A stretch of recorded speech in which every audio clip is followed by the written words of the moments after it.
Hello everyone, good morning. Mayam ngasidi Tarpon numit aduna ngasigi Tarpon numita changadaba leisingdo siga hektana thame inemanna ado ayujikse ko ineman oida lae airuki thabak khara yaubagi lakpani aduga haijang napi singdi ngarangna semna loigare ba ko aduna masise hawai khara chamba khotpa doi haijang napi khara chamge na airuki thabak khara solution ge aina lakbani mayam asigana sinju leire sinju siju ngarang nungdang dana semna thamabani aduga ato pa haijang napi ngauthong tongna bagi punamaksu sem khotana thamgare ado ngasidi adum chamaga tangaire mamola ga thongna ba aduga siga usoi leire usoi sisu ngarang na semna thambani adu mayam ko asumaina nongmagi mamangda na sem saradi adum nungalaga su thabak to jangjali aina khoina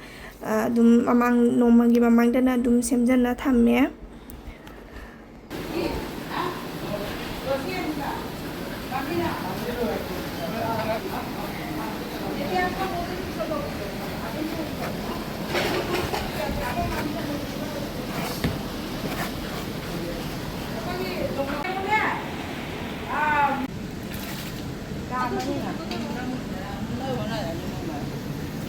Cek si pai một chút, đi si pai cái này đi.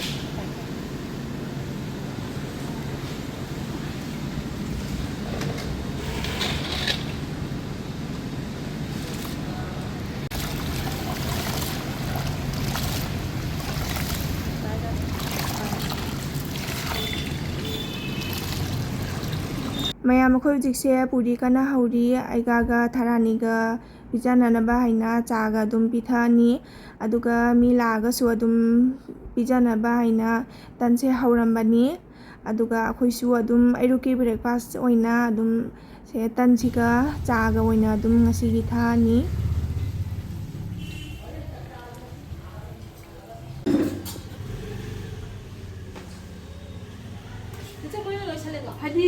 살라버니 가. 살라버니. 아무튼. phadi ga mayam ayu jikse jumda mung losan bala ambani mayam ayu jik losan ma loi re thong na matang na ke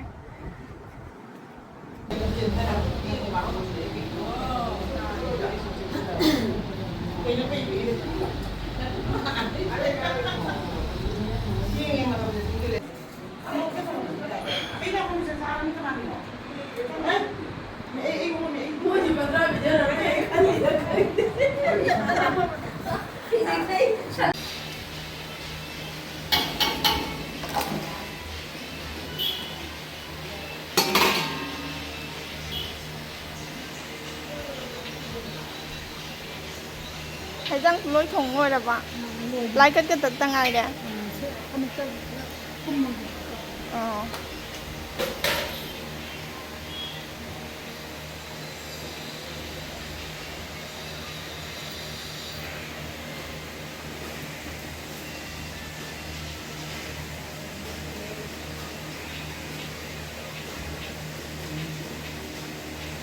plate को मतलब खापू दिया ना उनको option देखो वो जाती है सुनो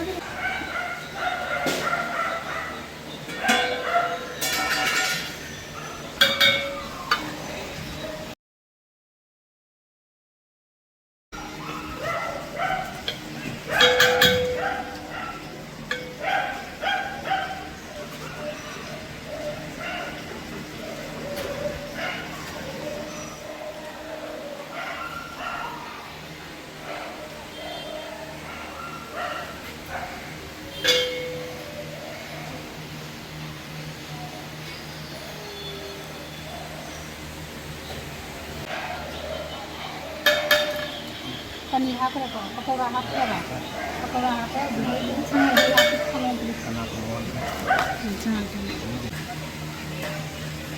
क्या होता है इधर लगा समुद्र हाफ ला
Ano?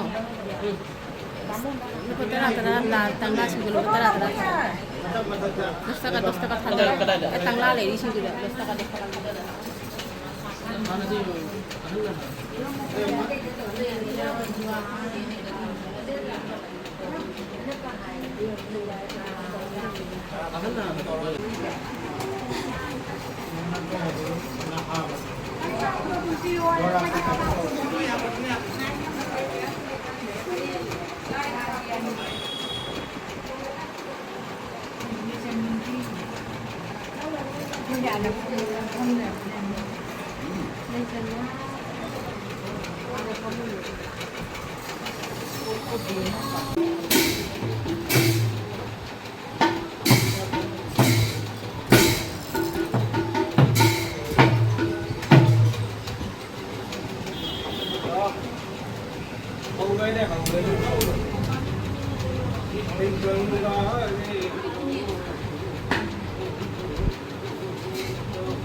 भगवान श्री कृष्ण भगवान जी सन ब्राह्मण लाई खाती और सब बाकी ने कोई महाराज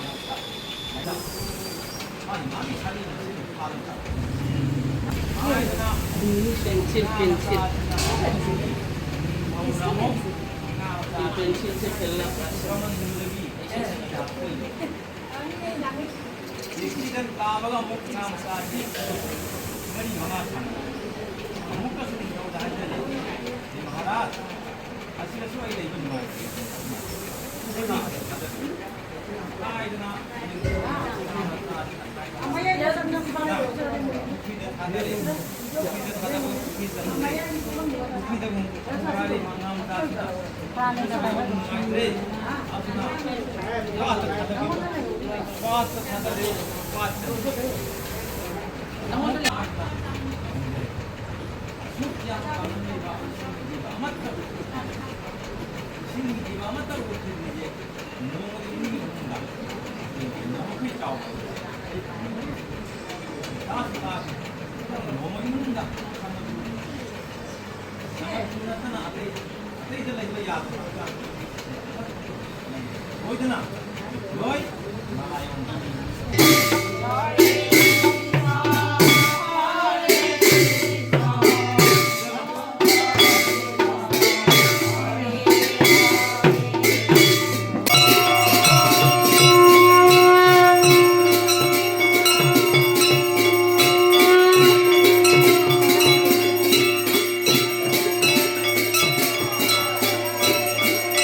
ꯑꯗꯣ ꯃꯌꯥꯝ ꯑꯩꯈꯣꯏ ꯍꯧꯖꯤꯛꯁꯦ ꯆꯥꯛ ꯆꯥꯅ ꯂꯣꯏꯔꯦ ꯑꯗꯣ ꯚꯤꯗꯤꯑꯣꯁꯦ ꯃꯇꯥꯡ ꯑꯁꯤꯗ ꯂꯣꯏꯁꯤꯟꯖꯔꯒꯦ ꯃꯌꯥꯝ ꯕꯥꯏ ꯕꯥꯏ